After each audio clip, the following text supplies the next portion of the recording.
Hamdan syukurillah, salatu wassalaman ala rasulillah wa ala alihi wa sahbihi wa mawala. Asyhadu an la ilaha illallah wahdahu la syarikalah wa asyhadu anna sayyidana Muhammadan abduhu wa rasuluhu la nabiyya ba'da. Marilah senantiasa kita memuja dan memuji Allah Subhanahu wa taala. Kemudian salawat ma'asalam kepada baginda Nabi Muhammad sallallahu alaihi wasallam dan kepada al dan sahabat beliau sekalian.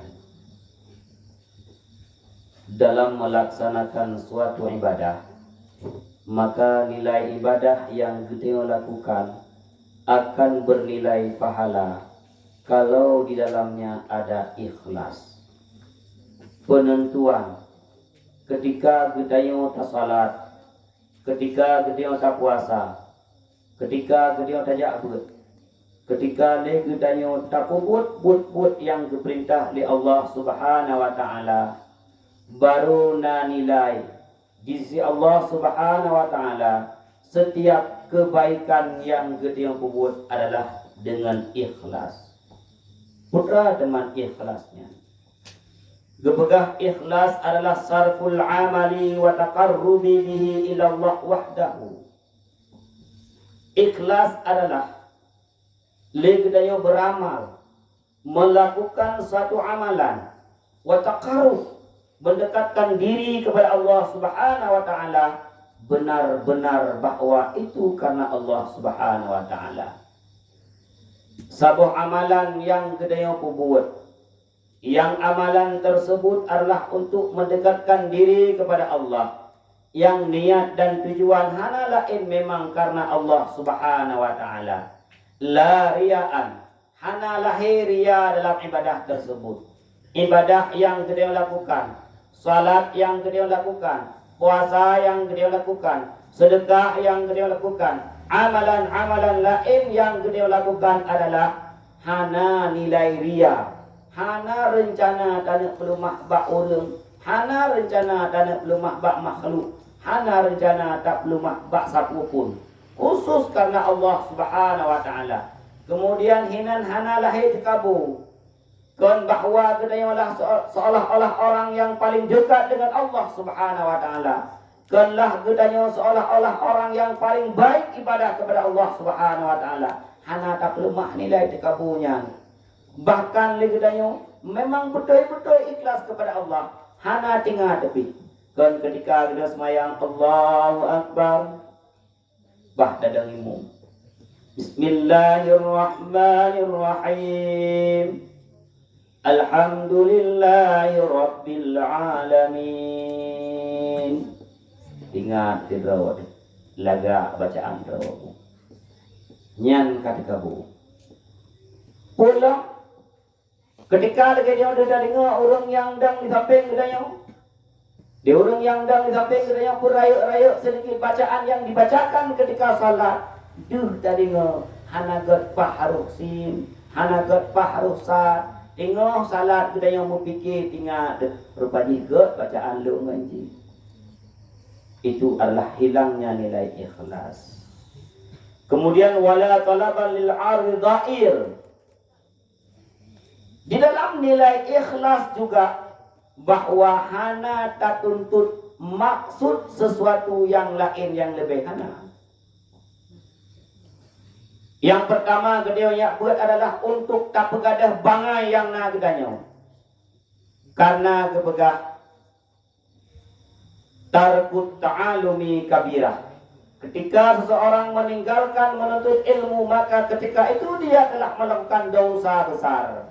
Orang yang hana jabut, orang yang hana getim pegadah bangai yang na bagdanya, bangai tentang tauhid, bangai tentang fiqh, bangai tentang tasawuf, maka orang tersebut sedang melakukan dosa besar. Maka tujuan kedua jabut adalah untuk dia pegadah bangai yang na bagdanya lillahi ta'ala. Ketika Allah gebi gedanya cara, ketika Allah gebi gedanya lebih daripada yang lain, itu adalah nilai bonus daripada Allah Subhanahu wa taala. Maka ikhlas tersebut adalah legdaya melakukan suatu amalan ibadah untuk mendekatkan diri kepada Allah Subhanahu wa taala, hana ria di dalamnya, hana dekabur di dalamnya, dan hana maksud-maksud yang lain. Cuman putra hakikat ikhlas. Gebegah hakikat ikhlas adalah ayyuridal abdu bi'amalihi taqarrub illa Allah ta'ala wahdahu. Hakikat daripada ikhlas adalah ketika seorang hamba ingin beramal dengan amalannya adalah taqarrub, hanya untuk mendekatkan diri kepada Allah. Ingat Allah sayang kepada kita. Ingat Allah cinta kepada kita. Ingat Allah ridha kepada kita. Masalah Allah ingin memberikan surga, itu urusan Allah. Masalah Allah gede tempatkan kita pada tempat-tempat yang Allah kehendaki, itu urusan Allah. Tetapi ibadah yang gede lakukan adalah memang betul-betul untuk terdekatkan diri kepada Allah. Masalah Allah hanya dekat dengan gedanya ke urusan gedanya. Masalah Allah gede hukum gede dengan sesuatu hukuman hanya urusan gedanya. Yang sepantasnya, yang sebenarnya, aku adalah hamba, adalah seorang hamba abdun zalil, hamba yang begitu hina, dan Allah adalah Tuhan yang sangat megah. Allah adalah Khalik yang menciptakan aku, sepatutnya lah aku untuk beribadah kepadanya.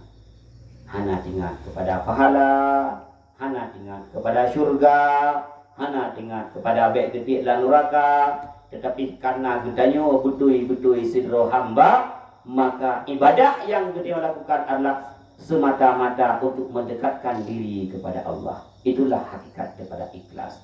Maka oleh karena demikian, ketika gedanyo belum lahir ikhlas dalam hati gedanyo, kadang-kadang saja buat mandang karena gelit di rumah, karena bek hana mengat dipegang buat-buat, karena bek seolah-olah gedanyo buat tang tikulahan, karena dan suatu karena sehingga saja buat itu belum ada nilai ikhlas.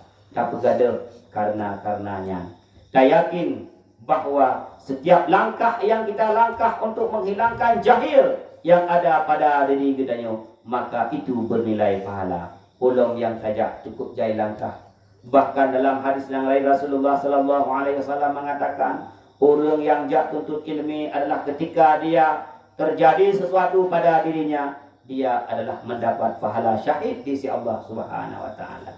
Maka kita ketika mandang narut marut, mandang keruh di dalam kalbu, mandang kuto hati kita mandang maksud dengan maksud yang tidak perlu dimaksudkan, maka ketika itu tahlisul qalbi, tak pegelit hati bacut-bacut, tak pegelit hati bacut-bacut. Mari kita berjalan menuju Allah dengan keikhlasan. Mudah-mudahan nilai ikhlas yang nabak gedanyo, Allah akan membalas dengan ridhanya. Maka barang siapa yang diridhai oleh Allah Subhanahu wa taala, tempat yang paling layak bagi orang tersebut adalah surganya Allah. Maka inilah nasihat singkat. Mudah-mudahan bermanfaat. Billahi taufiq wal hidayah. Assalamualaikum warahmatullahi wabarakatuh. Waalaikumsalam.